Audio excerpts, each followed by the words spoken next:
Do you have to hit go? It's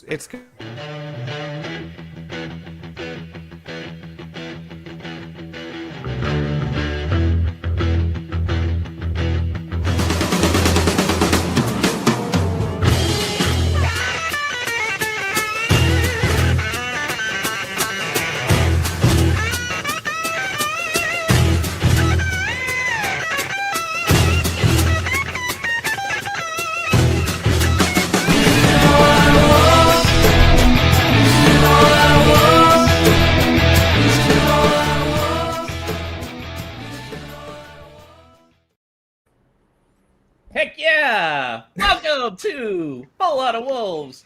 It is season 7, episode 1, and we are ready to go. I'm Joshua Buckley. Joining me is co-host from Baltimore, Danny Paletti. good morning. Yeah, that was a good intro, Danny. Bravo, very impressive. Yeah, I surprised them with it. I didn't show it to them before. So Now you'll notice we're on a little earlier, and a big reason for that is because we wanted to get our amazing producer who is on loan abroad. We're making sure he's coming back from the Netherlands, Mr. Alex Patakis. Good morning or afternoon, gentlemen. I've learned the art of total football, and I'm ready to bring that to a whole lot of Wolves. Oh, nice. And, we've made a new signing, unlike Wolves have really done, so to speak. We've dropped down to the championship, so you always need one of those Adam Armstrong type guys who they've been there, done that, and you feel like they can dominate at this level. They may not be Premier League level, but they should be really good in the championship. It is longtime Wolves supporter and frequent Whole Lotta Wolves guest. You'll see him a lot this year. It is Todd DeWitt from Minnesota. Hey, Todd. Morning, gentlemen. Excited to be here. and to welcome Todd, I didn't put this in the script, but I have a little present for Todd, which is that I got myself a bottle of Malort. Hell yeah! Oh. There we go. Yes.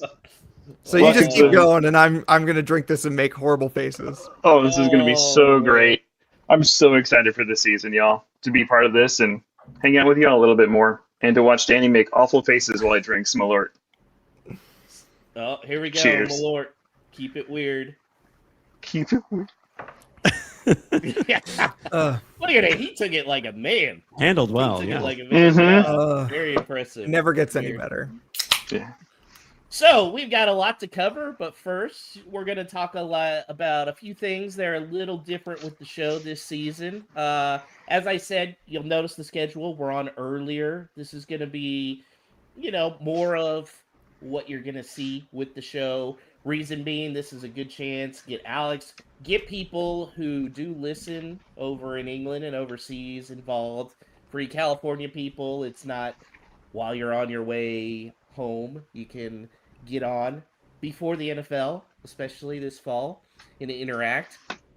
And just make sure and set notifications. We'll also do a really good job of letting you guys know through social outlets when the show's going to be on, when you can send in no stupid questions. Another place we can do it, Danny, is we have launched a Patreon page for our 7th season. Tell us a little bit about it. Yeah, we've sold out, in other words. No, this was an idea that was long in coming, and I think not so much, definitely not to monetize particularly. I don't think any of us were a fan of the idea of trying to make money off of this. This is definitely something that we do just out of the love for the game, by which I mean being able to put out our horrible takes onto the internet. But just as a way to cover our extremely meager costs, which is why the memberships are only $2 a month. For those who are special at math, they will know that that's no more than $18 for the entire season. And so it's really just, if you want to throw us a few bones to help us cover our basic costs for reaching a wider audience on the internet, then you can do that. And also to create a little bit of community, because what comes with that is mainly access to our Discord. And Josh is gonna go over all the perks, of which there are not very many. Yeah, the Discord is obviously the big one. We're trying to really build that USA Wolves community, and also give a chance for our friends that are overseas to get to see and interact with a lot more of the American Wolves family. The Discord's really fun. We've been using it now for a couple weeks, had a few early joinees. We talk about everything from Wolves, transfers, but also we've been talking a lot of beer. We've been talking movies. Danny's been dropping some Lord of the Rings knowledge. We've been dropping polls. For instance, this one was good. Which was the Mexican lager go-to? And it was Modelo one. I said Dos Equis dressed, but Modelo was the winner. So we're having fun there. We'd love to see you guys, get a chance to interact. It's also a good spot where you can tell us stuff you want to see on the show. Also hit up No Stupid Questions that we'll have in there. So that's the big thing. We're also going to have some members-only episode. These are going to be kind of fun, off-the-wall topics, maybe some USA shows, maybe Euros when they come up. Also, we may do a live stream for a game every now and then, so that could be fun. And then we also give a little shout out to all of our Patreons every episode as a thank you. And Alex, we've already got a few of them. Yeah, we do. Shout out to the early joiners, which, as we know in Wolves summer fashion, is not always common. But I would say we did our work early in the window. So shout out to those who got in early. To Cy, of course, Cy Waldron for joining. Brian Donnelly, also a frequent guest from Charlotte Wolves. Steve Young, and of course, the incomparable Chris Fisher chilling down there in Fort Lauderdale time. Yeah, thanks to those who've joined early, and looking forward to connecting with more of you as we go along with this thing. And when you sign up for the Patreon in the initial email, it'll have a link to the Discord. All you have to do is click on it, and boom, you're automatically in there. And looking forward to interacting with all of you guys, having a lot of fun. Just talking everything Wolves and then some. Yeah. And importantly, our usual coverage of the entire Wolves season will be uninterrupted and still free, which is probably about what it's worth. So all the regular episodes covering the games will still be just put out normally on your podcast platform of choice, and of course on YouTube and streaming all over the place. All right, we're done with the self-promotion, so let's get to it. Since we last potted, the World Cup concluded. See, I can tell Danny put notes here, because he put the World Cup concluded blah, and then says it was kind of fun, but also kind of shit. I disagree. I thought it was great. I miss having football on every day. The only thing that was shit was Christian Pulisic's performance in the round of 16. Weston McKennie was a stud. He stays over here. Pulisic's top character got moved to a corner. That's how upset I was with him. I enjoyed the AI-generated halftime show. Why can Shakira just not be given a headline? Even for the Super Bowl, they had to team her with J-Lo. And for this one, just make it Shakira for the whole thing. Would anyone have complained? She is the World Cup. She is the World Cup. No one would have complained. I know BTS people were loving that, which is cool, but some of the other ones, it was like, I don't know why Bieber decided to pull up a ballad during it. All right. We want more Shakira.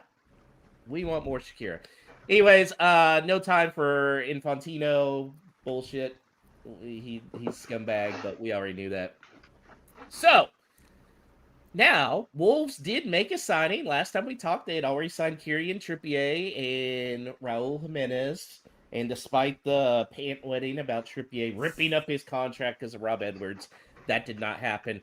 Wolves did make a signing. They signed Rafiki Saeed.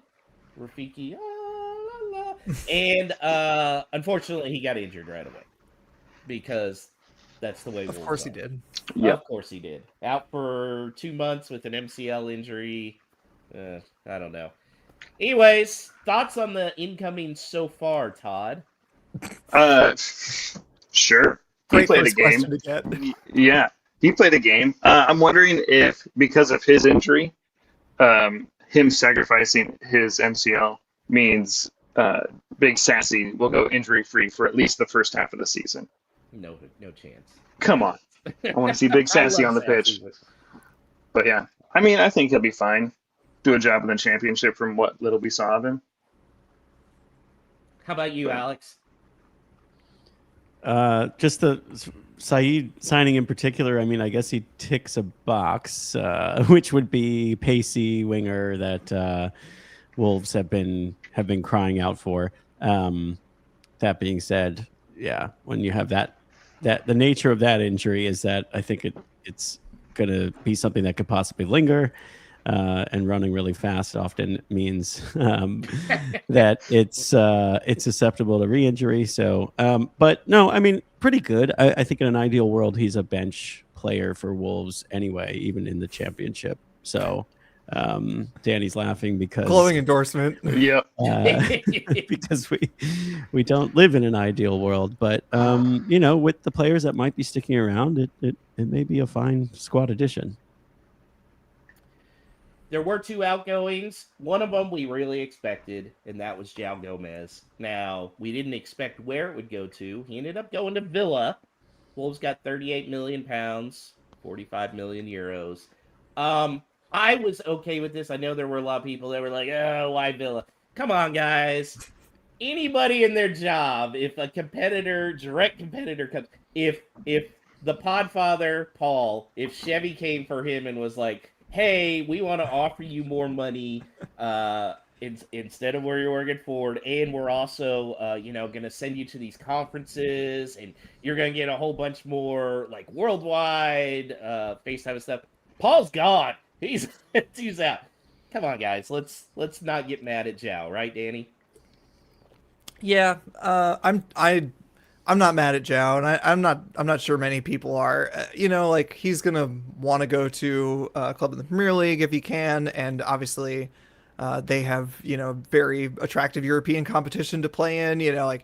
But I think it's just there was so much frustration just around the way that the transfer kind of unfolded, which is kind of nothing, and then to Villa for an amount that felt less than what we were expecting. Which I think a lot of reasonable minds can disagree about what João Gomez should have been sold for, but it's just I think the combination of going to a neighbor, and the amount, and also I think just living in this current Wolves timeline where we kind of are living with the kind of constant lack of ambition from the owners. Seemingly, it's do Villa absolutely need him as a replacement for Tielemans? I don't know that that's a direct replacement, but they're willing to go out and spend that amount of money on him. And it's we could have been there at one point. So whether it's a wise signing from Villa or not, he's a great player. But it's all the surrounding circumstances that make it feel a little bit bitter. I wish him nothing but the best. I don't really want him to help Villa at all, but yeah, he personally can do well. Yeah, I thought the fee was pretty right on. Reason being because he doesn't offer much in the final third, Todd. So you're talking about now until this weekend. Yeah. Now he's great on interceptions, tackles, whatnot, but he's not going to offer much in assists. So 38 million pounds for a defensive specialist really seems solid. Yeah, I think it's a good get for Villa. My frustration is I don't like Villa, and I think he could have gone to a bigger club. I think he should have gone to one of the traditional big 6 clubs, and he could have really been a star for them. So I'm just bummed he didn't get that big move, but maybe in the future. I see Andrew Phillips is on. By the way, I gotta give a shout out to him. Man, I was trolling England fans hardcore, and you know what? He was calling me out on some of it, and then when US laid a stinker, he was pretty nice, but he did offer a little pushback, and I liked it. So, shout out, Andrew Phillips. Yeah, bring me Tillman. We're going to talk about Malik Tillman. The other move, Alex, Tolu is now playing in your neck of the woods after he apparently caused practice to stop because he just sat in the middle of the practice field. Yeah, he did. I think this is a This is a good job by Wolves, I think, moving him on to a club that makes a lot of sense.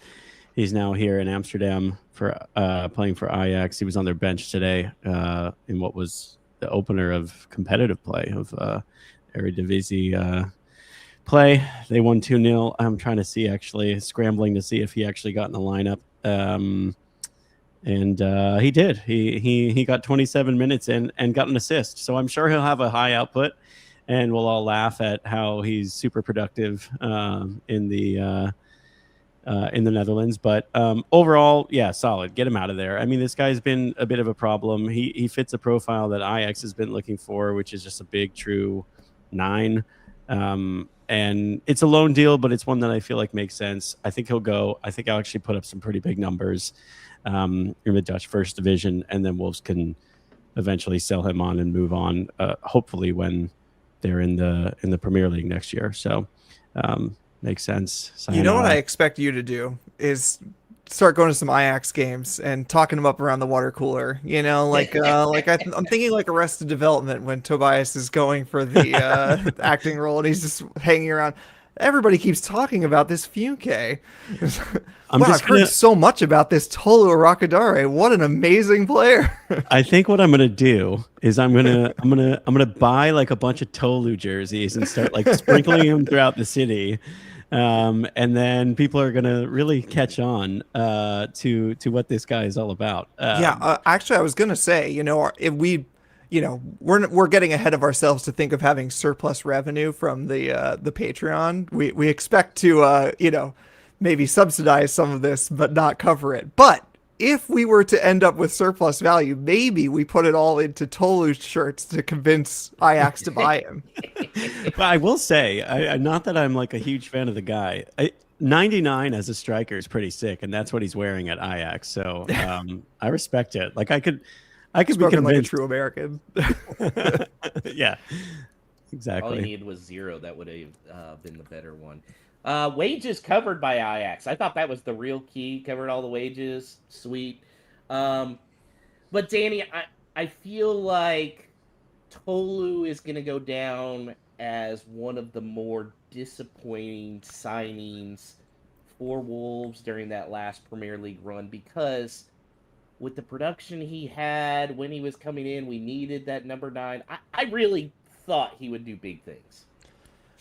Yeah, I mean, he was disappointing on the pitch. I also, watched him with Nigeria early on, and I thought that he was very useful. I thought they were misusing him, and he was still being productive. And then he had a horrible AFCON, and just, I don't know, that just like it never took off. And it's one thing to be like bad in a bad team. Anybody can be bad in a bad team, even a good player. But it's like to also be disruptive. In a season with way too many distractions, he was one more of them. And it just like that to me is like the kind of like thing that finally breaks the idea that could ever have been a good choice. It felt very much like a panic buy in retrospect. I mean, I think we all kind of knew that going in with the whole drama around Jurgen Strand Larsen. But it just, the more it dragged on through the season, the more it just felt like, yeah, this was our only chance to get someone in the case that Strand Larsen left, and then he didn't, and then he left later, and it just, what a mess. Yeah, not it was not a good gonna window, Danny. It was a good window. I think I have that media queued up here. Really need a soundboard with this. It's a good window. Yeah, good window. Good window. Fuck you. Jeff Shee, man, terrorist. Absolute terrorist. Dine out on that forever. Yeah. Okay. Other than that, transfer news, very, very limited. I'm not too worried, Todd, especially because I feel like it's not like we're waiting for some huge name like we would be if we were a Premier League squad. Look, we're going to get championship level guys, so I feel like we have to wait for the dominoes to fall up top before they start filtering down, right?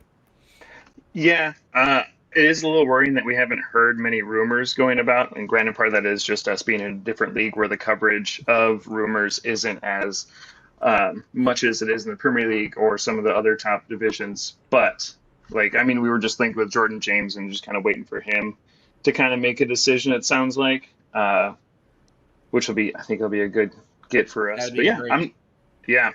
I'm not too worried. I think right now we've got a pretty solid squad as long as everyone stays healthy to finish in that top 6 at least. Yep. How about you, Alex? Feeling okay about lack of transfer rumors? I am. I mean, Wolves have been buying championship caliber players in the Premier League for years. We've been gearing up for this. Like we have a loaded squad. No, I think of all the seasons that we hear Wolves leadership describe why it's a difficult summer to get business done early, I do feel like a lot of those excuses right now are valid. Wolves have a bloated squad of players they want to get rid of. I think the World Cup complicated that. I think a lot of those players probably were at the World Cup. And overall, I think like if the season start, I mean, competitive play started, but like if the transfer window were to end and close right now and the season started, I would still be very confident that Wolves will be in a position to earn promotion or finish this year in the top 8 actually in the playoffs. So I think I feel good about it. Like, it's a different lens. Marshall Monetzi might have been like public enemy number 1 in the Premier League when he was clearly like out of his depth, but right now he's like clearly going to do a job. And if he's still around, great. I don't think anyone would have anticipated for Lopez staying. Now all of a sudden we have this attacking midfielder kind of player who we feel like is going to contribute tons of goals and assists that we weren't really banking on. So I think going into this summer with the idea that there was going to be this dramatic rebuild and clean out of all of these players, of course we would have wanted more than the signings that we have right now. But as you watch them play and as you watch them look somewhat committed to Wolves and excited about the new direction that we're heading under Peixoto, that I think that changes the narrative. There's still needs, don't get me wrong, and I want more squad depth, but overall, I think we're in good position. Yeah, so speaking of Fer Lopez, after he scored again in the Carabao Cup, I put a poll on Discord. Danny didn't get a screenshot of it, which I say boo. The choices were, how should Wolves react when Celta Vigo calls asking about Fer Lopez, because they seem to do it. I said nonstop laughter, hang up and block the number, or just fart in the phone. And it was a unanimous just fart in the phone. Celta Vigo, who's like, oh, we can't afford it, we can take a loan. No, go away. You can't have him. I was one of Fer Lopez, the signing, a harsh critic. I still think last year was not the time to do it. We needed actual guys who could be productive, but he looks like a stud. I want to just say something on that, is that like I think that's a good point to be brought up, is that I was also like extremely skeptical, not of his ability, but just of the deal. It was a real George Mendes special, and I think that if he stays, which I think we still feel, we feel that's like 98% right now, very, very likely. They've been doing that in the media. But like if he stays and if he has a good season and if he looks as committed as he currently does in basically preseason, like that will speak a lot to his character, because I think that like I said, sort of George Mendes special, kind of like Nunez or someone like that, kind of got like moved here to on the promise of a bigger move later, and to stick it out and to, kind of be a big part of this rebirth, this rebuild, would really like move him up in my estimation in a big way. Yeah. And I know there's a lot of hand-wringing right now because there aren't a lot of signings that have come in. People are worried this is a lot of the same people that led us to that awful season last year. I actually think it's okay. Look, we got to remember, Adam Armstrong's on this team, and he's dominant in the championship, right? Now we've added Raul and Trippier, who are just they're going to eat, man. We've got Amane, we've got a Fer Lopez. I actually think championship-wise, there is no reason this squad cannot finish top 2. It's an absolute failure if they're not top 2. I feel like the talent is there. Now, when they get promoted, if it was this same team, we're screwed. These are a lot of these guys in here, as I've mentioned the old baseball, analogy before. They're 4A players. They're guys that are going to be awesome in the championship, get up to the Premier League, and they're going to be like Manetzi. Manetzi is a perfect example. Armstrong. I feel like they can be really good, though, in the championship. Danny seemed a little hesitant on what I was saying. No, I think that my concern this offseason, this transfer window has just been the outgoings. I remember the early preseason games, which looked a little shaky as they always do, and people said, "Oh yeah, but wait for all the players who were at the World Cup to come back." And I just looked at that list of players. I was like, "Aren't these all the players we talked about who are going to leave?" Like, I agree that if all these players came back and played the whole season for Wolves, you're right. We should dominate, but like we don't expect them all to stay, and so like I'm just a little worried about the lack of outgoings. It goes hand in hand, but kind of like to Alex's point about the dominoes falling. It's just one of those standoffs where someone has to get those dominoes falling, and like in some ways, like the players need to go out. And I'm sure that Wolves hierarchy does not want to send a player out unless they have a replacement. I think, we're hoping for something like 5 out, 6 in or something, but like, and that's scary, but I just like, sure. If I think like Santi Bueno or like even Huang, who I know people are down on, those are players who can be dominant in the championship. Yeah. But like, if there's not a chance that they're playing with us, then that doesn't help us. Like who's replacing them? That's what I care about. Well, speaking of that, Danny ran a social media poll on Discord, on Facebook, everything, on who needs, or what was your exact wording on it, Danny? Who will stay? It's like, who do you believe will stay? Like, who will still be here? Who do you think will still be here? So a couple things stand out. Mosquera at 100%. Lopez, I think we are all in agreement now. He's going to stay. There's just somebody would have to come in with a major buy. Bellegarde, 100% stay. That's interesting. How about Big Sassy, 71%? Todd, does that one surprise you? A little bit, but yeah, I'm here for it. I think him coming off the bench, and when you're looking to change things up, maybe add a little height to the front line, and we know he can score from distance, I think he's a good person to bring on when you need to shake it up a little bit. I know it's a physical league, but he'll just stiff arm everyone. I'm a little bit worried on his fit with the big high press that they're wanting to run. So that's why I'm a little worried about Sassy. I would love for him to stay healthy. Yeah. Another interesting one here, Alex, is more people think Hugo is staying than Wolfie. Yeah. I think he should as well. Like, I think Wolves should do everything they can to keep him. I think he's a versatile player.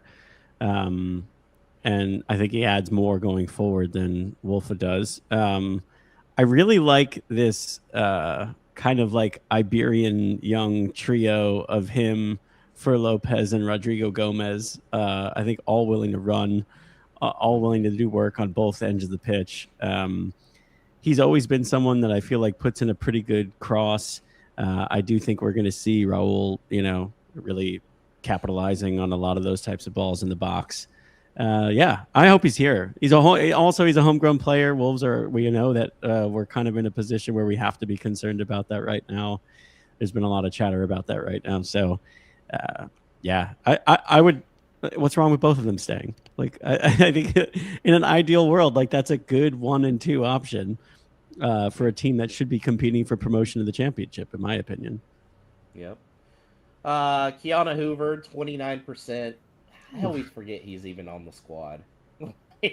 I never say this about a player. Genuinely, I feel like if he cannot be got rid of in a loan or a sale, he should be released. I do not see the point. Yeah. How long is it? Did we sign him to like a 10-year contract? Like, how is he still here? Great question. I don't get it. Tachua, 43%. I'm one of those that think he's going to stay just because I don't think anybody wants him. Dan? It's not just that. I mean, we'll talk about it in one of the following segments, but who has come on when Trippier's gone off? Or Rodrigo on the same side? It's Tachua, not Lima. So, I mean, like, I know Lima seems like a more fun option, but I don't know that he's more trusted than Tachua. perhaps to our dismay. I think with Lima, Oh, go ahead. I think with Lima and Chechua, like Chechua doesn't excite me. We know what his ceiling is. With Yeah. Pedro Lima, like he's gonna grow, he's gonna mature, and I think what better person to learn from than someone like Trippier, who's experienced and knows both the Championship, Premier League, and Europe competitions. Like he is just a great mentor for this young kid. Yeah, he's gonna be awesome. Krejci at 29%. That tracks. I hope what they do with Krejci is just a loan, just a straight loan. I worry that they may have to put in an option for a buy, but I hope it's a high figure because if we get promoted, we're gonna want guys like Krejci coming back in. Todd. Yeah, absolutely. I think we know his quality, and when we get promoted, if we get promoted, That's right. Win. when we get promoted, I think having his talent and his skill, as we've seen, will come in a little bit. He's just a little bit more skilled than, Mascara. But yeah, he'll be good. Yep. Sai says, "Don't treat this as negativity." Oh, we will. I'm suspecting we'll see more outgoings than incomings. I'm going to bet 2/3 signings. 2 to before 3. the deadline. I assume 2 he to means. 3. Yeah, 2 to 3.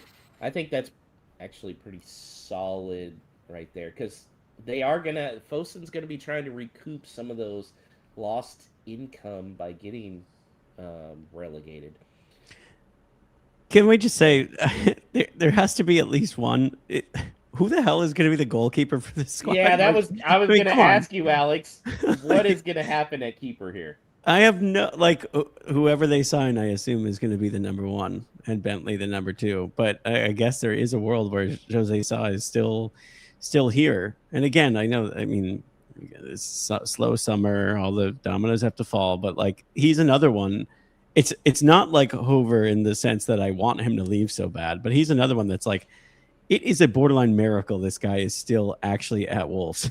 Like, he's been talked about leaving for seasons in a row. We've now been relegated. He's been linked to a million clubs. He's good enough to play at every single club he's been linked to. It just seems like something that would have been really, really easy. What's the hesitation? That's a strange one. I don't know. Well, I'm not like, I don't know that one keeper link is stronger than the other. I've seen a few that Wolves have been linked to already sign elsewhere. So that might be one of those Saeed things that just comes out of nowhere. Like you wake up tomorrow and boom, there's your new number 1. But as of right now, I haven't a clue. I think what's interesting about the keeper situation, Danny, is we saw a lot of fantastic keeper performances in the World Cup. And a lot of those guys are in smaller leagues, smaller teams. And it's just like, oh, he'd be great for Wolves at keeper. He'd be great for Wolves at keeper. So it seems like this should be an easy fix, right? You'd think that. I don't know. There's a ton of names that I see going around, and so much so that I can't even keep track of them all. That would be, a good fit. Not just like in terms of quality, because like the question about Sa and Johnston is not about quality. It's just like they don't seem to want to be here. And then we have questions as to whether a team whose number 1 is Bentley, it gets an automatic promotion. So like a keeper that fits in an automatic promotion level team and who wants to be at that level, which is what we don't have right now. And there seem to be a ton of names, and there's just seems to be no movement right now, except in the wrong way, which is that like these names keep getting picked off, like Vitek going to Middlesbrough is the one that comes to mind. But there's just so many, and it just, again, something has to give. We cannot like, it's one thing to go into the season with Bentley as our number 1, which I don't want, for the record.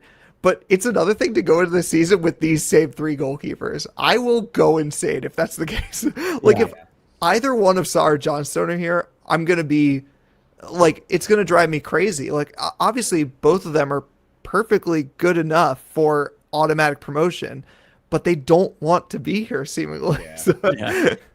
And I would also just add that I'll admit, like, I haven't seen enough in the preseason to really say with confidence that like the way Peixoto wants to play doesn't suit them. But I did see a lot in the Port Vale game, a competitive match, of Bentley passing the ball around in his own box. And this is something that we've been through many managers now. And every time we talk about building out from the back and distribution, it's always used as one of the main reasons that Wolves want to move on from Saw. So like if we do have a new style and we are going to play a certain way, I would also like to finally have a bleeping keeper who's like somewhat comfortable at that. And we don't. We just have the same three guys that we've had the same conversation about, like Danny said, for years now. I was all wanting Matt Freeze. That was my guy. Bringing a you, and then the World Cup Belgium happened. game No. happened, and I don't want him anywhere near near Wolves. Holy cow! That guy's career with the U.S. men's national team is over after just completely whiffing on it. Just absolute disaster. Who are, other than keeper, Danny, what is a position you think Wolves really need to bring in? I mean, it's got to be... Okay, so two answers, I suppose. I'd say, in general, a winger, especially with Saeed being injured. But also, given that I think we're going to see a lot of movement with center backs going out, I think probably a center back will have to come in to replace. Like, you'll send two out and one comes back. Like, you know, Krejci goes on loan and Santi goes permanently, and then you bring one back, just in terms of having enough backup. I guess you could also say a midfielder. Again, Jordan James is kind of the big name that's been floated out there. I think that like it's dangerous to read too much into the preseason, where like this kind of Andre and Munetzi or Andre and Tommy Doyle based on circumstances is what we need. But I think that there's space there to upgrade. So if I had to pick one of the three, it has to be winger. I think we still have a lot of people who are kind of playing like not quite in their natural position, including like Rodrigo Gomez and Pedro Lima have both played winger. That's not where they normally play. Maybe they can do it. That's fine. Mane also, I think, has been effective out on the left wing, but also we know that he tends to like to play more centrally, but that's going to be Fer Lopez territory. So there's just like a lot of kind of ill-fitting pieces. So I think like a winger who can work very well with, especially Raul Jimenez, to just get him 20 goals this season or more. That's kind of the objective right now. Man, Alex, if only there was like some super fast winger that was available on a free who could just launch some stuff to Raul in the box. That'd be great. Yeah, maybe with some experience in England. Yeah. Who may care about the club. I think he wants a salary that is beyond what we're willing to pay at the moment. Yeah. Todd's regretting committing to this podcast. Raul's not tall enough to head in one of those ballooned over crosses. But this is good for your Big Sassy campaign, Todd. That's true. Bring him in. You know what? I change it. Bring in Traore. Yep. Here you go. Adama Traore, our king, needs to come back. I don't think it's going to happen, but if it did, should I dye my hair, Todd? Absolutely. Absolutely. Alex? Head to toe. Hair? Yeah. Head to Warranted. Whoa. No, we're not. Let's do it. If Adama signs, I'll dye my hair. Oh, wow. And there we go. That gives Todd a reason to root for it now. And maybe that ends up being a Patreon perk, is you get to choose the color. Ooh. You get to choose. No, it'll have to be blonde. I mean, because that's what he goes with. Maybe not platinum blonde like Raul did, but, blonde. Yeah, we can do that live for Patreon. Josh getting his hair dyed. There we go. If that isn't worth $2 a month.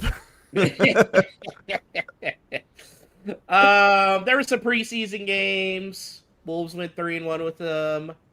1-0 win against Maidenhead. 2-1 loss against Real. 2-0 win against Doncaster. 3-0 win against Racing. Anybody stand out for you, Danny? I mean, it has to be Fer Lopez to me. I I think Mane was bright, especially during the early games, but those games were so kind of messy, as early preseason games always are, that it's hard to take much from them. Like that, the goal that he scored at Maidenhead was kind of just like classic, like individual brilliance in a not very good game. But once Fer Lopez came back in, I think he was a sub against Doncaster and scored, and then of course he played. He played most of the game, I think, against Santander, and then he played the full game in the Carabao Cup. Really impressed me. I mean, that was when I think obviously our Discord just getting started and saying like this has got to be player of the season for him if he stays, just because he's going to be in that tier of player like Raul Jimenez and Kieran Trippier, in my opinion, that like look too good for the league. There may be other players who have very good seasons for them. Rodrigo Gomez might have a breakout season. Mane might have his breakout season. But, like, I don't think there's a world in which Fer Lopez doesn't look too good for the championship. I agree. Yeah, completely agree. Speaking of Fer Lopez, let's get to the Carabao Cup. A lot of us were predicting smaller victories. Instead, it was a beatdown. I mean, Wolves won 3-0. That was the score at halftime. Really could have been up by a lot. I was not overreacting whatsoever at all by the time that third goal came in. All I said was, Wolves are winning the Premier League this year. I don't know how, because they're not in the Premier League, but Caesar's going to find a way. Right, Todd? Absolutely. He's going to pay off the powers that be and get us to the Premier League and win it all. Wow. Yep. Don't you get automatic promotion in the season if you win the Carabao Cup? Yep. If you win the Carabao Cup and you're in the top spot in the championship at the halfway point of the season, automatic promotion, and then you go into a playoff for the whole entire Premier League. New rules. Yeah. Yeah, see? This sounds like something that Josh would propose on a show to make everyone that's not from the U.S. hate him. But I actually am kind of excited about the idea about a mid-season promotion and mid-season drop. Yeah. Now Wolves would be like in League Two if we did mid-season drops like the past few years, but fun idea. You get a whole case of Carabao is what you get. Wait, so can we stop there? Because Danny did send a picture on the Discord of an actual Carabao. I've not met a human who's ever actually consumed one, but that was bait. So yeah. I noticed it at a Asian grocery store that's near my office a few months ago, I think, and thought, that's funny. I'll have to try that someday. So this seemed like a good time to do it, and I'll tell you, based on my experience drinking it, I will not have another one unless we are in the final. First of all, I should go with the whole experience, which is that it's around $4 for like a very small glass bottle. Kind of like larger than like a shot ski, like a little. Man, you can get 2 months of the Patreon for $4. I know, that's right. Or a Carabao. And I was rather surprised to see in the ingredients list something called nicotinamide. Oh God. Yeah. Which got me real excited because I don't smoke, but I've enjoyed a cigarette while drinking from time to time, and I was disappointed to find out that that's just another term for niacinamide, which is vitamin B3. So, so yeah, it is a lot like Red Bull. It tastes a lot like Red Bull, except it's not carbonated, and maybe tastes a little more like an apple juice or something. It's not good. And I put vodka in it, a very neutral vodka. I used Reka vodka, and it made it like infinitely worse somehow. Like it was just like, it was horrible. It was a terrible experience. Okay, sounds like Malort. Which is worse, that or Malort? Oh, that's a good question. I mean, like, of course, Malort is way more shocking to the senses, but I would definitely I would have a shot of Malort before I would have another Carabao. Absolutely, no question.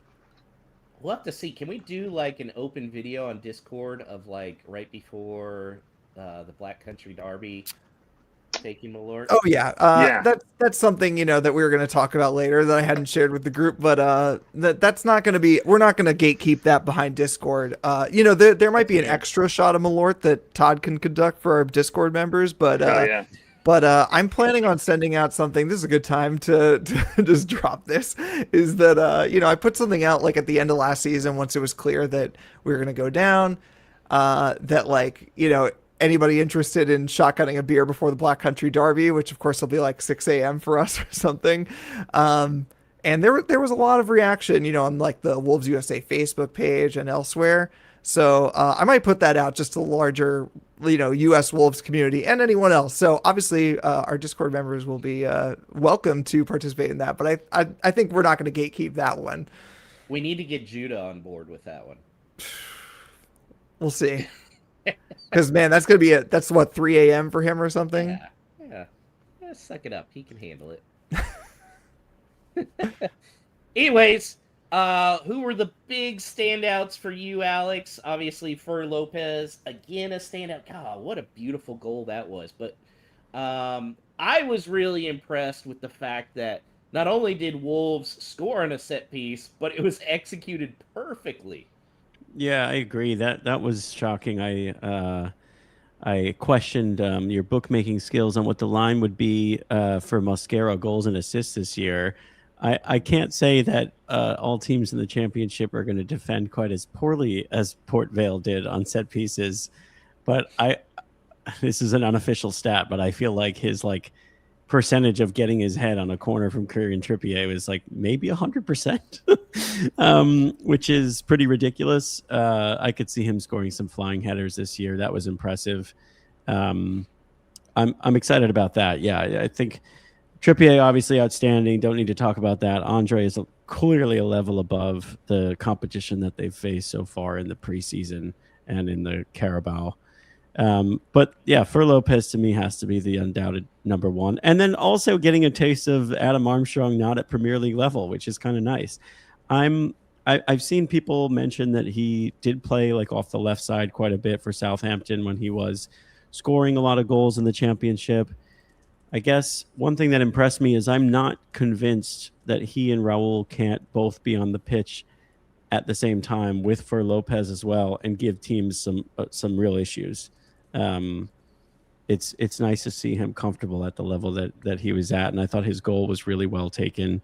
A little underrated how seamlessly he was able to reposition his body and slot that ball home with his right foot. So as a player who was generally absent all of last season, Adam Armstrong is he's back in our good graces as well. So he's a 4A player, guys. My friend came over to watch that, Edgar, who everybody's heard about, and we looked at each other when he scored that, and we just said, like, that's why you get Adam Armstrong. like that goal is why you get Adam Armstrong, because he will turn and score that goal every time in the championship. He might not score that goal in the Premier League because he won't have the opportunity, but he will score that goal in the championship maybe 10 or more times. And that's why Raul is just going to be a beast in the championship. So we could call that basically the last preseason match. Kind of felt that way. So now that the preseason is officially over, let's see how we're feeling. So it's a perfect time for predictions. So I'm going to start with Danny, then go to Todd, then Alex. We're going to say the top goal scorer and how many goals, Danny? Oh, no. I mean, the number is going to be tricky to pin down, but I can't go anywhere but Raul. I mean, if he stays fit, which is always the caveat, but like even at his advanced age, he should still be good for a vast majority of starts in the league. And especially if there is any doubt about getting the automatic promotion, which I think, like, in terms of who will occupy those top two spots, I think we will be having to push. Like, it's not going to be like we're running away with it. I think West Ham is going to be worthy contenders. And as long as there's one other team that's pushing us, we're going to be pushing. It's not like we're going to be resting Raul. Like, we're going to need him. It's got to be Raul. And I don't know. It's 20 plus in my opinion. I'll go safe and just go an even 20, but I'm hoping that we're going above that. Okay. Todd?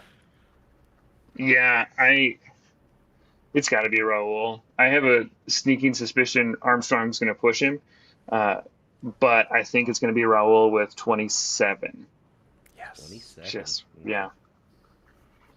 Alex? Yeah, I guess I'll go somewhere in between there. It's definitely Raul's the pick.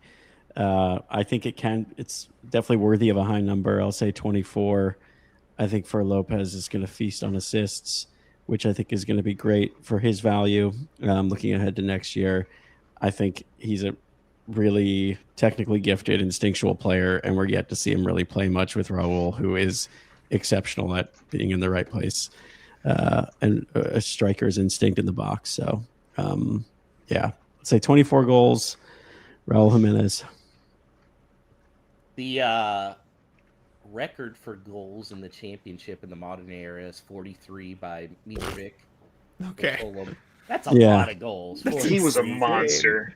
And I imagine he played a lot more than Raul was going to. They were very reliant on him. Yeah.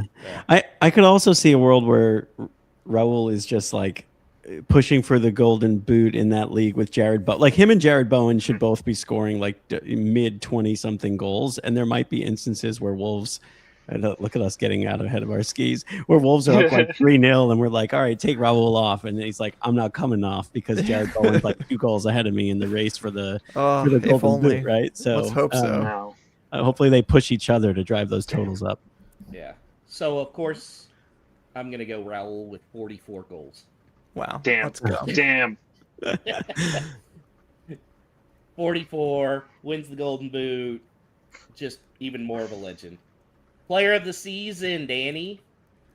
I mean, I gotta back up what I said earlier and say Fer Lopez. And it's gonna be tough. Obviously, if we get automatically promoted and we think Raul's gonna score a bunch of goals, even if he doesn't hit the numbers we're talking about, like, I mean, like when you're talking about like a fan poll, like it's probably gonna be Raul regardless of what happens, just because of how beloved he is. But in terms of like a general, like if it's you're asking the supporters of the other teams, I think I'll say Fer Lopez, but you run into the same issue. It becomes a popularity contest. But I think like in terms of breakout and in terms of being too good for the league, and they'll say, well, he's not going to stay with a promoted team. I think that's going to be Fer Lopez. Okay, Todd. I'll say Raul. Okay. I think regardless, he's like written in stone at this point. He's going to be player of the season. Alex? Yeah, it's hard to say anyone but Raul if we have him scoring over 20 goals. Or 44 in my case. Yeah. Yeah, that's pretty automatic. So I got to go with Raul as well. Yeah, I'm going Raul. But I like Danny's shout with Fer Lopez. I can definitely. I think I have some fun. Because I think he'll play every game. And that's something I don't know if Raul. A big part of that is that I was impressed that he played 90 minutes in the Carabao Cup. Not that he couldn't do it, but like just in terms of like that showed me that he's committed and that they like are going to keep him around and make him central to this. All right, goal of the season. This one's always interesting, Danny. That is interesting. Yeah, I mean, who's going to do something crazy? That's the kind of thing, because like I imagine like, the vast majority of these goals we're imagining for Raul and Adam Armstrong aren't going to be like particularly special goals unless they're in the Black Country Derby, which maybe. I could very well see a goal that is technically not the best winning just because it's in the Black Country Derby. Because I mean, can you imagine Raul scores his 3rd goal, away at the Hawthorns? He finishes his hat trick at the Hawthorns. That one's going to end up being goal of the season, voted by the fans, regardless of how bad it looks. I don't know. Why don't we just go for a reliable curveball, which is, Tommy Doyle's going to get some minutes and he's going to uncork something special. I like it. Todd? I'm going to go with Mosquera. I think he will, I don't know how, whether it's a diving header, but it's just going to look wild with his tall frame launching through the air and scoring probably at the death against our promotion rival. Okay. Alex? I really like Joey's shout of Trippier on a free kick. That's a good one, but I just can't help but think at some point Mateus Mane is going to cut in on his right foot and like absolutely unleash one from 28 yards out or something. And make us forget all the ones he put into the stands. Exactly. Yeah, there's nothing about efficiency when it comes to goal of the season. It's just one goal. That's all it needs to be. So I'll go Mateus Mane. I think Fer's going to have some kind of moment of magic. I mean, that goal in the Carabao Cup was really, really good. How he just fooled them all and went with the left foot. So That's not a bad shout. Just his ability to sort of glide past a few players that could put him in contention. Yeah, I think all of those are good. Carabao Cup finish, Danny. Oh, well, the real question is, do I want to have another Carabao in my future and predict that we're going to get to the final? Yeah, I'm going to do that just for the fun. You could decide whether or not I believe in it. We will make the final, but then lose it, and I'll have to drink a Carabao again. Okay. Todd? I'll say semifinal. Semifinal? Okay. Alex? Quarterfinal, I guess. Quarterfinal? That's also what I had, was the quarterfinals. Just because it's still fairly early, I think Wolves are going to be definitely focusing more on the top two. Now, FA Cup finish, Danny. I don't know. I think there's still a pessimistic part of me that thinks that, like, I know we've been talking a big game about being near the top, but like very well could be the case that we're struggling, especially at the time when the FA Cup is getting started for the championship teams. So I can't remember what round it is that they come in, but whatever the round is after that. So I think that's like third round. I could be wrong. Yeah. Third round. Okay. I'll amend it once I go and fact check. Yeah, I think that's probably about right. But I'll say quarterfinal. Quarterfinal. Okay. Alex? I'm going with Danny on this one. And at that point in the season as well, the focus is going to be on the automatic promotion race. So, yeah, third round. They're winning it all. We're going to Europe next year. We're getting promoted and going. Oh, Wow. Oh God. And then going to be completely exhausted and get relegated back again because of it. All right, the big one, championship finish. Danny? I want so desperately to say automatic promotion spot. I don't know. I guess behind the scenes, like, I think we're going to revisit this once the window's closed. And so the way I'm currently feeling with the players I expect to leave, I think the finish is going to be in the playoff spots and not third. I want to believe it'll be first or second place, but I think currently the way I'm feeling, there's still a ton of work to do in the window. And so I don't know, somewhere between 8th and 4th, I guess. 4th and 8th. Do they win the playoff? You can't ask me that right now. I don't know. Yeah, I can ask you that. I'm asking you that. Do they get promoted? Again, my heart says no right now, but I am very sad about it. Okay. No promotion. Oh. Oof. Todd. I think we'll finish 4th. I think we'll be close to the automatic promotion, but just not have quite enough to get it over the line. And yes, we will win that promotion game. Okay. Alex? Yeah, I'm going to say second. I'm optimistic. I also think, some of what we talked about with this window, like of how would Wolves be if we just went into the season with this squad.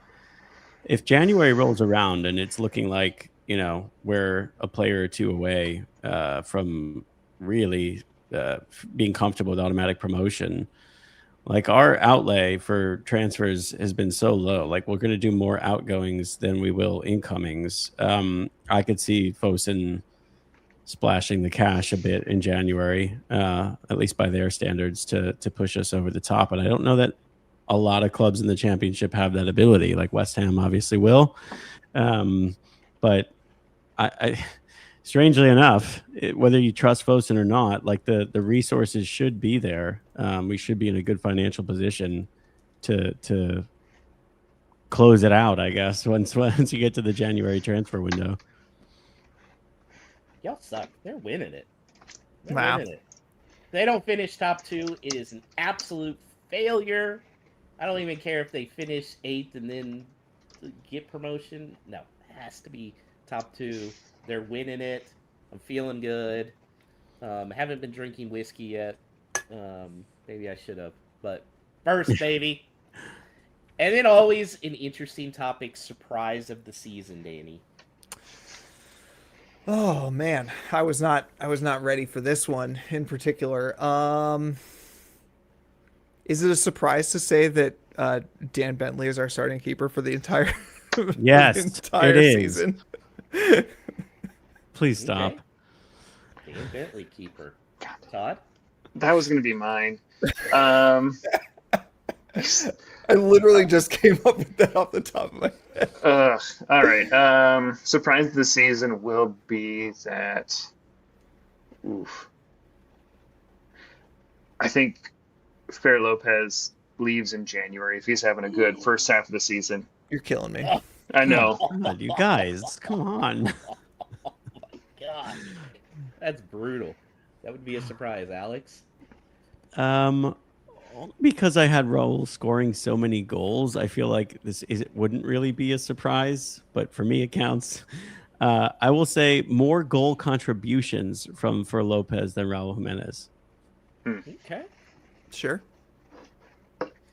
So, I had actually written this down before Danny's answer, but I said Jose Sa is going to be the number 1 keeper there. Yeah, it was a toss up for me. I think they're kind of the same prediction in a weird way. In a weird way, yeah. I think Like, Saw is going to be there. Wolves unable to do adequate transfer business for the keeper position. Yep. So that is my surprise of the season.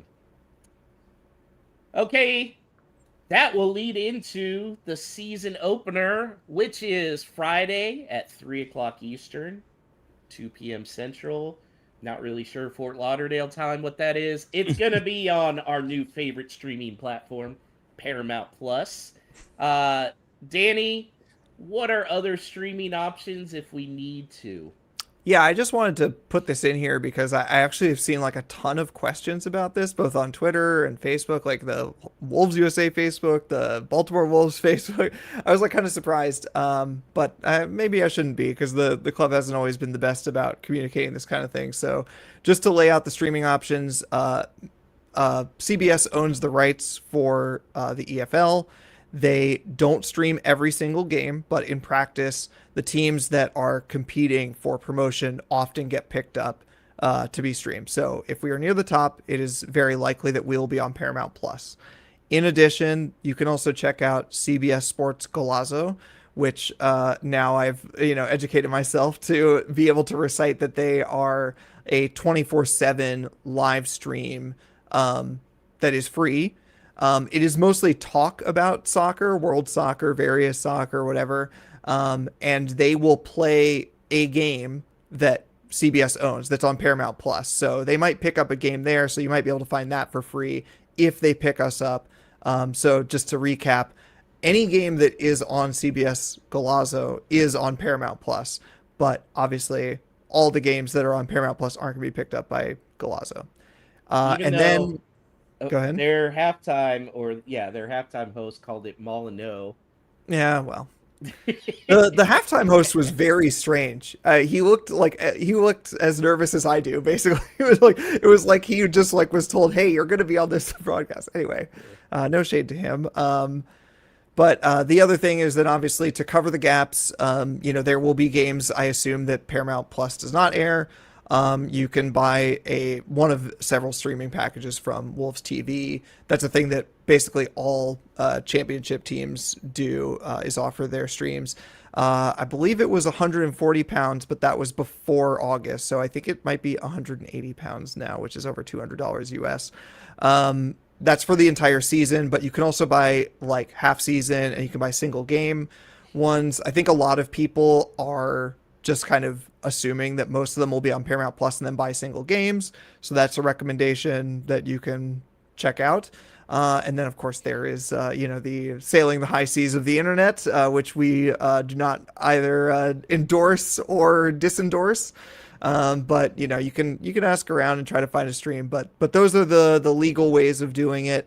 The Cup games might end up being on ESPN. I can't remember, but we'll cross that bridge when we get to it. So there are your streaming options. Paramount Plus is the easiest thing, and then there's a bunch of other stuff. Okay, so Todd, what are we thinking starting lineup wise? Raul, does he come into the squad? I think you have to. I think he has to come into the squad. We want to see Raul back in the old gold, starting from the jump, see what he can fully offer the team, and just kick off our league start with a win. I think you got to go for it. Do we have basically the same lineup and from the last game? And if so, who does he replace? Is it just him for Armstrong? I think it's just him for Armstrong. Fascinating. Yeah. Yeah, I think it's just gonna. Who's the keeper? Mm-hmm. God damn it. I guess Bentley until we know Saw's future. Like, I would say Saw if he's still here, but I don't know. Hopefully he's talking to some other clubs by then, and we're just not playing him to protect a potential move. It's got to be Bentley. Mm-hmm. Yeah. Like, I just, like, if Jose Saw was going to play. Okay. What? Okay. My headphones went out for a second. Okay. If Jose Saw was going to play, like, be in contention for being our starting keeper, I think he would have played against Port Vale. Yeah. And I just, even just a half a game, you know, the fact that neither of the other two have been involved says to me that they don't plan on them being here. Whether or not they plan on Bentley being number one, I don't see them planning on the other two being here. So, Yeah, I think that's fair. I think, but Saw's going to take over come transfer window when he's not gone. Okay, so let's get predictions here. I'm sure we all have studied Blackburn very thoroughly. So Todd, I'll start with you. I'll say 2-1. 2-1. Okay, who scores for Wolves? Raul and Rodrigo. Okay, Alex. Let's kick it off with a 2-0 win. Clean sheet under the Molyneux lights. Okay. Molyneux. Molyneux. Danny? Molyneux or Molyneux? I also feel that Blackburn will score because I saw a lot of shakiness in that Port Vale game against a lower opposition. So, but I'll go. Let's have some goals. I'll say 3-1 Wolves. 3-1 Wolves. Alex, I like your prediction. 2-0. That seems like a fair one to me. Well, Sai is saying 1-0 Mane goal. I think if they hadn't looked so well scoring against Port Vale, I probably would have had a lower score, but 2-0. I could see even 3-0. So. All right, guys. You have been waiting all summer for it. It is No Stupid Questions. That's right. It's the return of No Stupid Questions, the time of our show where you, the listener, can ask anything about this wonderful club that is Wolverhampton Wanderers. You can email us at wholelottofwolves@gmail.com. You could, of course, reach us on X or Twitter at WLWpod. For those of you who have joined the Discord, you could always put your questions in there. We have quite a few of those to get to. And as well, you can always put your questions right here in the chat on the live stream if you have them and they come up on the spot. So let's go with Drew Freakin on Twitter, who starts us off with, of Krejci, Santi, Sasha, Hwang, and Sa, who would make the biggest impact if they were to stay? What do you think, Josh? Krejci. I think Krejci would really calm down that back line if he stays. But I don't think he will. Danny? Yeah, I think... He wants to say Hwang. I know it. I mean, yes and no. I think, like, he suffers from the problem of a lot of our forwards, which is that I think he, like, doesn't quite fit the system. I think, like, I think he's way too good for the championship. I'm not going to shy away from that opinion, but yeah, I don't know. there's a lot of traffic up there. I think, yeah, I have to go Krejci. I think like that's a very good player who also presents some flexibility in terms of playing a back two or back three, also playing in midfield. I think that probably helps us stay solid against in the iffier games. So, Todd, I'm going to say Wang. I think even though he doesn't fit the system, and as much as I don't think he'll stick around or necessarily want him to, I think him coming off the bench to just run at some tired legs and be physical, I think would be a great asset to have in the championship, especially when you're looking to push for promotion. Yeah. Nice. Let's go to Andy Phillips on Twitter, who asks directly to Josh, saying that, Josh, you've appeared to have done very little to secure Malik Tillman's move to Wolves. Could you please explain why? yeah, I just want to add to this. I copied this into the show notes, but Andy, you don't know what he has or hasn't done. You just know that it hasn't been successful. So explain yourself, Josh. Man, I have to be realistic.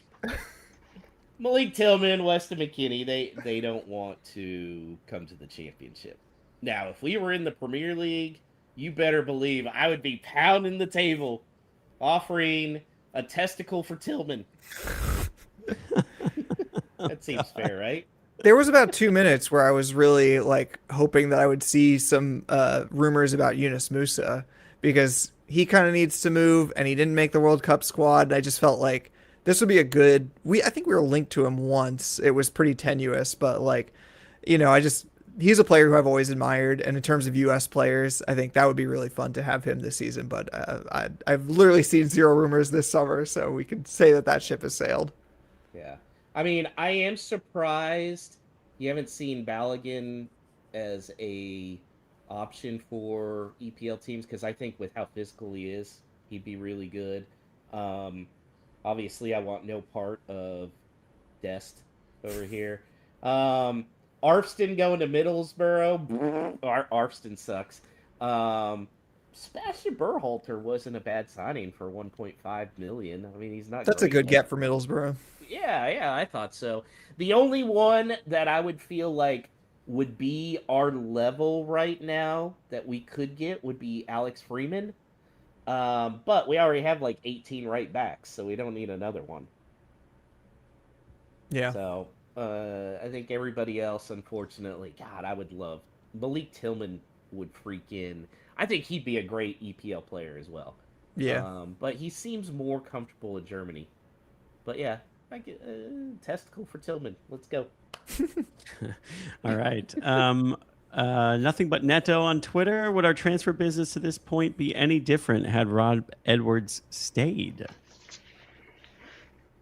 I mean, I thought this was an interesting question, because there's kind of like this idea that like I've seen floating around on Twitter, which maybe is where Adam got this, which is that like, maybe Rob Edwards had these ideas about this whole rebuild, shipping out a bunch of players, getting in these players, like real championship players, and that was part of the reason why, Fosun decided that they wanted someone else.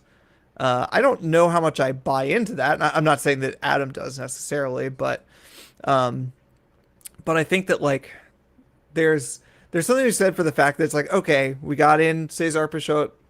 That means we're on the Mendes train, and so far we have gotten nothing out of that, which I know there's a whole thing, but like, but I just, I'm not sitting here wishing we had Rob Edwards because of the transfer window, but at the same time, it's just been like, what a quiet transfer window. I know it's a World Cup, whatever, but I think a lot of us felt like this team needed such an overhaul that like, even with the World Cup, even with all the challenges, I expected to see a bit more movement. Mm-hmm. Yeah. I guess the obvious one is I don't know, we would all be on this like for Lopez hype train, because I don't know if he would end up staying or not. I mean, it may have nothing to do with the fact that we took one of George Mendes's guys, but it does feel like, if anything, that's the make good, is that we get to retain this player in exchange for taking his manager. But yeah, I guess the other thing would just be that Kieran Trippier wouldn't be quietly stewing about how much he feels betrayed. with Rob Edwards leaving. Right.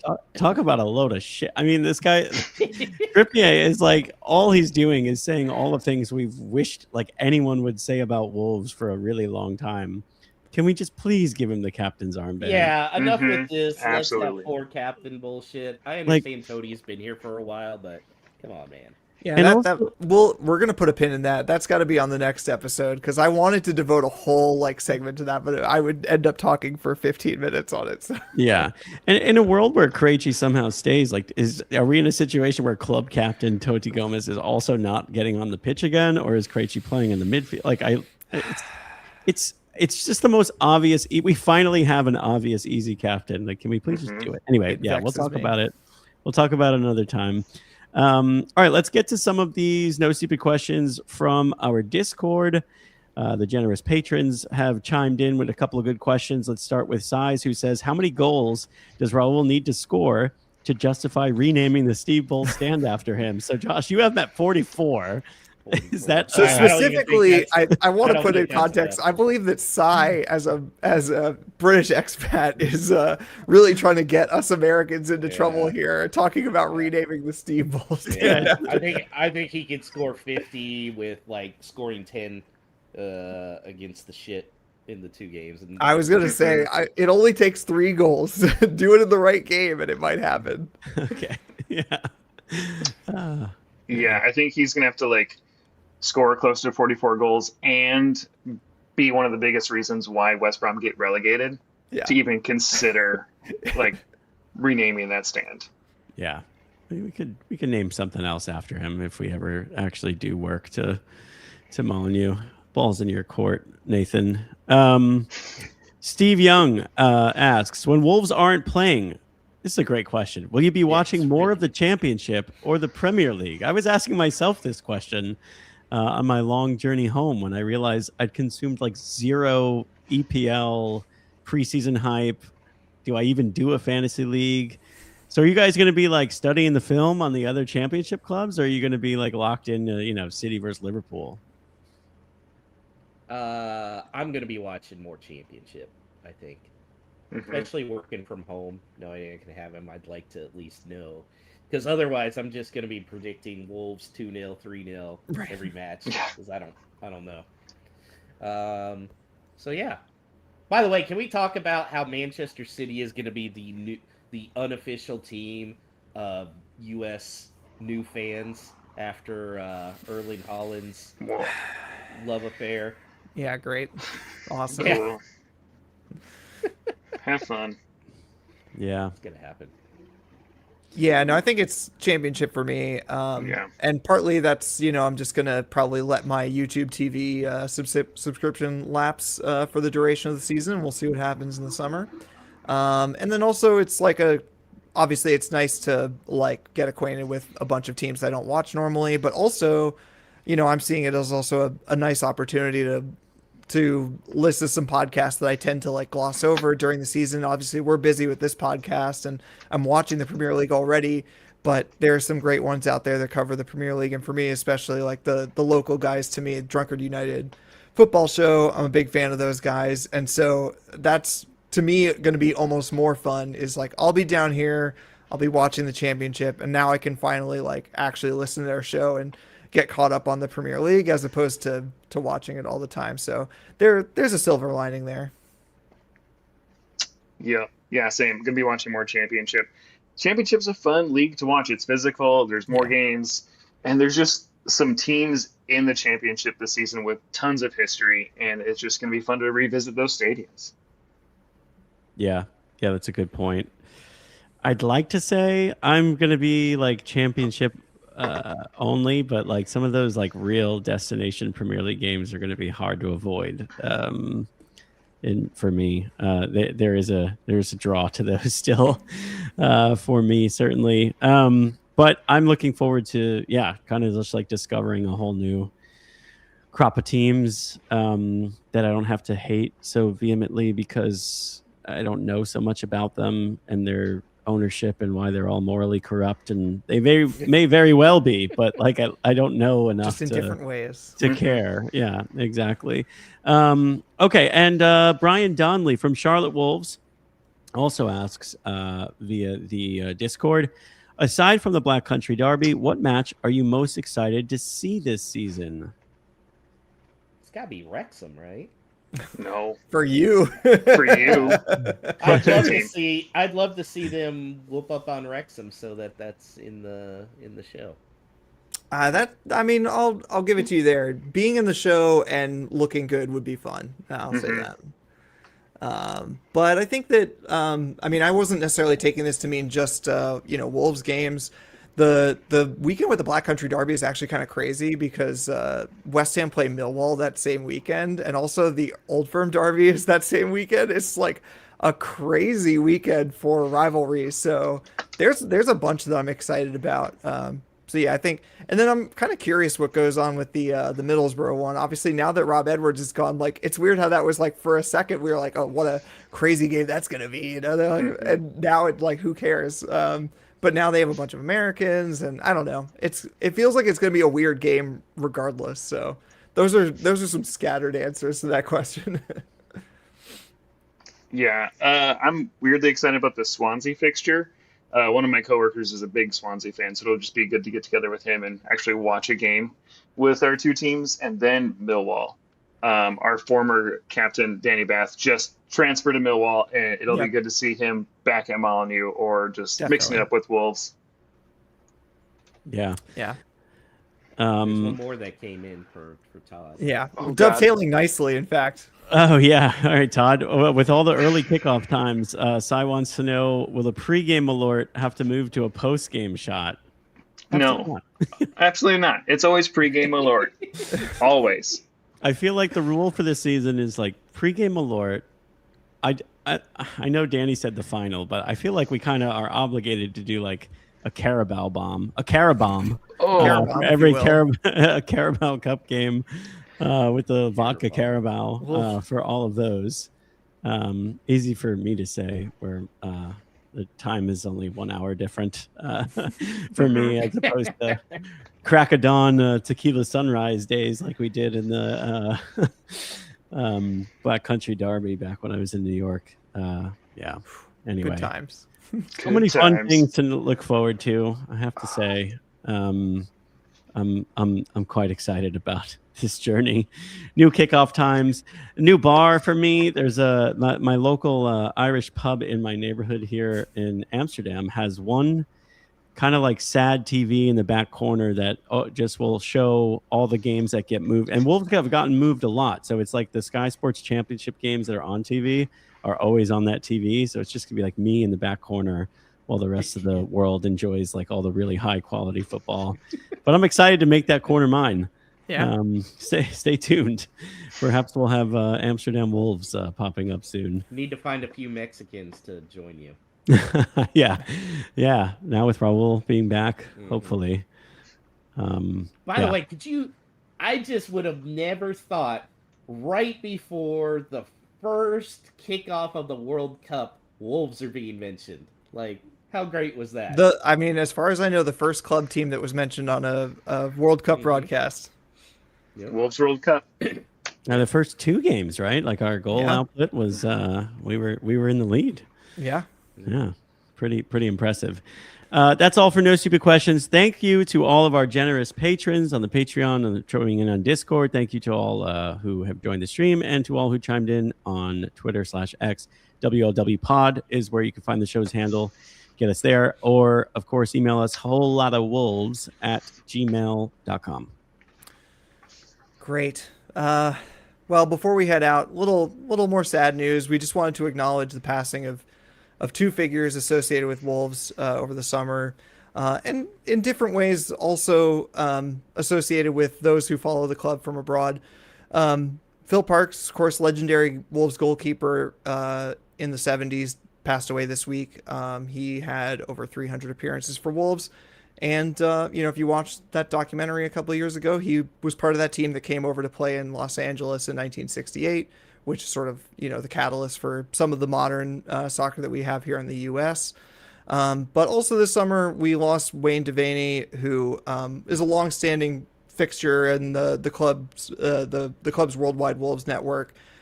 sort of unofficial face of the Worldwide Wolves Lounge on match days at Molyneux. So a lot of our followers will have crossed paths with Wayne. Among many other contributions, of course, he was instrumental in making the Field of Dreams game happen, which is where some overseas supporters were invited to play on the Molyneux pitch, usually near the end of the season. I know a ton of people who have participated in that over the years. Wayne has been closely connected to especially the U.S. Wolves fan base, but many, many, many others. And we know that he is and will be sorely missed.